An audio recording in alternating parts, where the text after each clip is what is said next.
10 बातें जो कृष्ण के जीवन को बनाती है महानतम। जीवन प्रबंधन के लिए सबसे श्रेष्ठ सूत्र, मैनेजमेंट मास्टर कहें या जगतगुरु, गिरधारी कहें या रणछोड़, भगवान कृष्ण के जितने नाम हैं उतनी कहानियां। जीवन जीने के तरीके को अगर किसी ने परिभाषित किया है तो वो कृष्ण है। कर्म से होकर परमात्मा तक जाने वाले मार्ग को उन्हीं ने बताया है। संसार से वैराग्य को सिरे से नकारा, कर्म का कोई विकल्प नहीं, ये सिद्ध किया। कृष्ण कहते हैं, मैं हर हाल में आता हूँ। जब पाप और अत्याचार का अंधकार होता है तब भी, जब प्रेम और भक्ति का उजाला होता है तब भी, दोनों ही परिस्थिति में मेरा आना निश्चित है। वैसे तो कृष्ण का संपूर्ण जीवन ही एक प्रबंधन की किताब है, जिसे सैकड़ों हजारों बार कहा सुना जा चुका है। कुरुक्षेत्र में 2 सेनाओं के बीच खड़े होकर भारी तनाव के समय कृष्ण ने अर्जुन को जो ज्ञान दिया, वो दुनिया का श्रेष्ठतम ज्ञान है। गीता का जन्म युद्ध के मैदान में 2 सेनाओं के बीच हुआ। जीवन की श्रेष्ठतम बातें भारी तनाव और दबाव में ही होती हैं। अगर आप दिमाग को शांत और मन को स्थिर रखने की कोशिश करें, तो सबसे बुरी परिस्थितियों में भी आप अपने लिए कुछ बहुत बेहतरीन निकाल पाएंगे। ये कृष्ण सिखाते हैं। गीता पढ़ने से पहले अगर इसी बात को समझ लिया जाए तो गीता पढ़ना सफल हुआ। कृष्ण का जीवन ऐसी ही बातों से भरा पड़ा है। जरूरत है नजरिए की। उनका जीवन आपके लिए माइथोलॉजी का एक हिस्सा मात्र भी हो सकता है, और आपका पूरा जीवन बदलकर रख देने वाला ज्ञान भी। आवश्यकता हमारी है, हम उनके जीवन से लेना क्या चाहते हैं। कृष्ण मात्र कथाओं में पढ़ा या सुना जाने वाला पात्र नहीं है, वो चरित्र और व्यवहार में उतारे जाने वाले देवता हैं। कृष्ण से सीखें कैसे जीवन को श्रेष्ठ बनाया जाए। 10 बातें हैं जो अगर व्यवहार में उतार ली तो सफलता निश्चित मिलेगी। 1. शुरू से अंत तक जीवन संघर्ष ही है। कारागृह में जन्मे कृष्ण पैदा होते ही रात में यमुना पार कर गोकुल ले जाया गया। तीसरे दिन पुतना मारने आ गई। यहाँ से शुरू हुआ संघर्ष देह त्यागने से पहले द्वारिका डुबोने तक रहा। कृष्ण का जीवन कहता है, आप कोई भी हो, संसार में आए हैं तो संघर्ष हमेशा रहेगा। मानव जीवन में आकर परमात्मा भी सांसारिक चुनौतियों से बच नहीं सकता।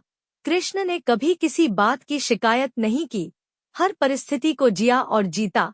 कृष्ण कहते हैं, परिस्थितियों से भागो मत, उसके सामने डटकर खड़े हो जाओ, क्योंकि कर्म करना ही मानव जीवन का पहला कर्तव्य है।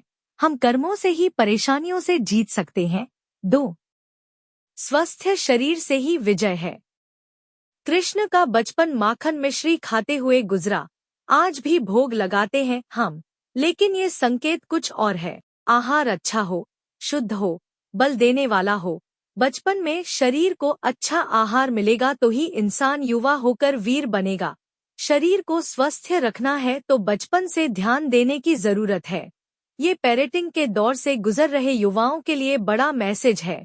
अपने बच्चों को ऐसा खाना दें जो उनको बल दे, सिर्फ स्वाद के लिए ही ना खिलाएं, तभी वे बड़े होकर स्वयं को और समाज को सही दिशा में ले जा पाएंगे। 3. पढ़ाई किताबी ना हो, रचनात्मक हो। कृष्ण ने अपनी शिक्षा मध्य प्रदेश के उज्जैन में सांदीपनी ऋषि के आश्रम में रहकर पूरी की थी। कहा जाता है 64 दिन में उन्होंने 64 कलाओं का ज्ञान हासिल कर लिया था। वैदिक ज्ञान के अलावा उन्होंने कलाएं सीखीं। शिक्षा ऐसी ही होनी चाहिए जो हमारे व्यक्तित्व का रचनात्मक विकास करे। संगीत, नृत्य, युद्ध सहित 64 कलाओं कृष्ण के व्यक्तित्व का हिस्सा हैं। बच्चों में कोरा ज्ञान ना भरे, उनकी रचनात्मकता को नए आयाम मिले, ऐसी शिक्षा व्यवस्था हो। 4. रिश्तों से ही जीवन है, बिना रिश्तों के कुछ नहीं। कृष्ण ने जीवन भर कभी उन लोगों का साथ नहीं छोड़ा जिनको मन से अपना माना। अर्जुन से वे युवावस्था में मिले, ऐसा महाभारत कहती है, लेकिन अर्जुन से उनका रिश्ता हमेशा मन का रहा। सुदामा हो या उद्धव, कृष्ण ने जिसे अपना मान लिया उसका साथ जीवन भर दिया। रिश्तों के लिए कृष्ण ने कई लड़ाइयाँ लड़ी और रिश्तों से ही कई लड़ाइयाँ जीती। उनका सीधा संदेश है, सांसारिक इंसान की सबसे बड़ी धरोहर रिश्ते ही हैं। अगर किसी के पास रिश्तों का थाती नहीं है तो वो इंसान संसार के लिए गैर जरूरी है। इसलिए अपने रिश्तों को दिल से जिए, दिमाग से नहीं। 5. नारी का सम्मान समाज के लिए जरूरी। राक्षस नरकासुर का आतंक था। करीब 16,100 महिलाओं को उसने अपने महल में कैद किया था। महिलाओं से बलात्कार में उसे सुख मिलता था। कृष्ण ने उसे मारा, सभी महिलाओं को मुक्त कराया, लेकिन सामाजिक कुरीतियां तब भी थी। उन महिलाओं को अपनाने वाला कोई नहीं था। खुद उनके घरवालों ने उन्हें दूषित मानकर त्याग दिया। ऐसे में कृष्ण आगे आए, सभी 16,100 महिलाओं को अपनी पत्नी का दर्जा दिया, समाज में उन्हें सम्मान के साथ रहने के लिए स्थान दिलाया।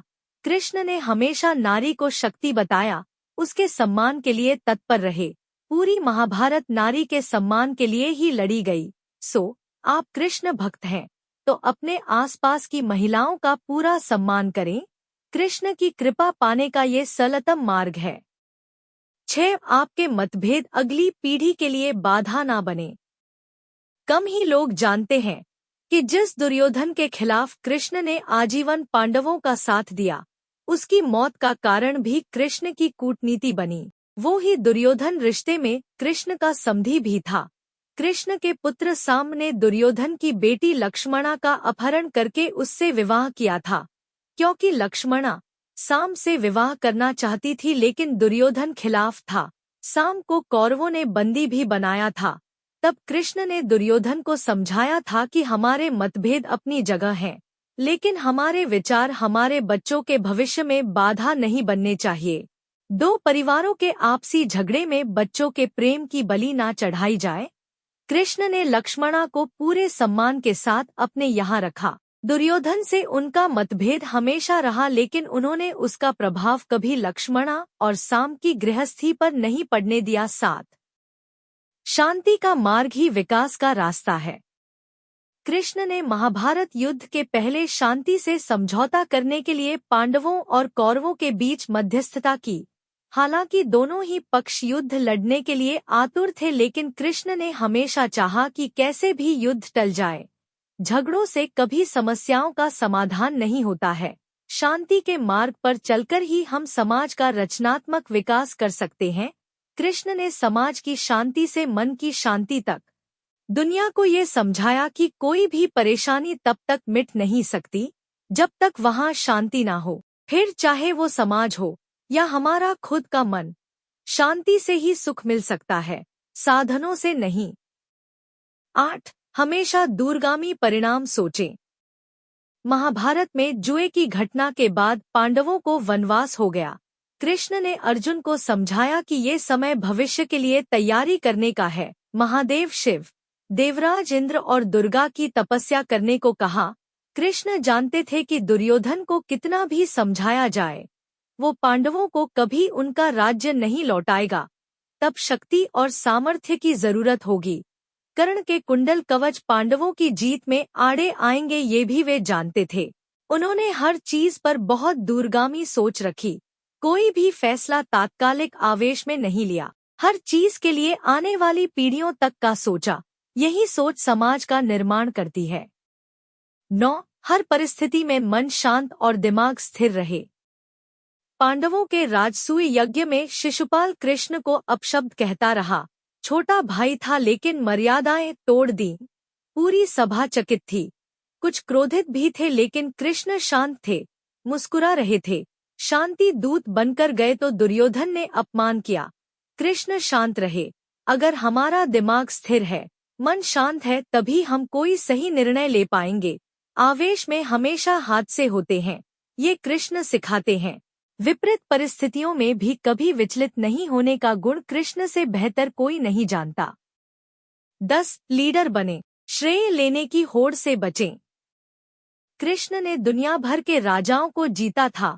जहां ऐसे राजाओं का राज था जो भ्रष्ट थे, जैसे जरासंध, लेकिन कभी किसी राजा का सिंहासन नहीं छीना। कृष्ण के पूरे जीवन में कभी ऐसा नहीं हुआ कि उन्होंने किसी राजा को मारकर उसका शासन खुद लिया हो। जरासंध को मारकर उसके बेटे को राजा बनाया, जो चरित्र का अच्छा था। सभी जगह ऐसे लोगों को बैठाया जो धर्म को जानते थे, कभी किंग नहीं बने, हमेशा किंगमेकर की भूमिका में रहे। महाभारत युद्ध में भी खुद हथियार नहीं उठाया, पूरा युद्ध कूटनीति से लड़ा। पांडवों को सलाह देते रहे लेकिन जीतने का श्रेय भीम और अर्जुन को दिया।